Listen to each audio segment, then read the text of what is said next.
नमस्कार, मैं हूं ललिता। आप देख रहे हैं न्यूज प्लस 21। देखिए देश विदेश व राज्य की 10 बड़ी खबरें।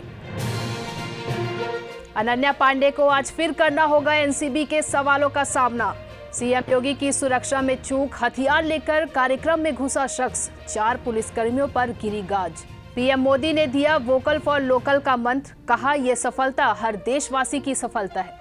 हरियाणा के बहादुरगढ़ में बड़ा सड़क हादसा, 2 ट्रकों के बीच फंसी कार, 8 लोगों की मौत। चीन में कोरोना की वापसी से दहशत, घरों में कैद हुए लोग।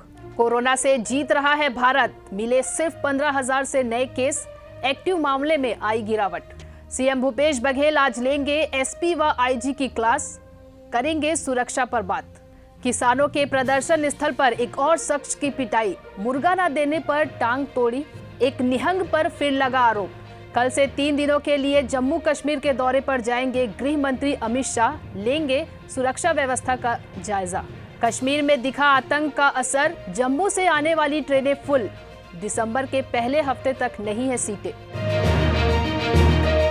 ऐसे ही तमाम बड़ी खबरों के लिए देखते रहिए न्यूज प्लस 21, आपके हक की बात।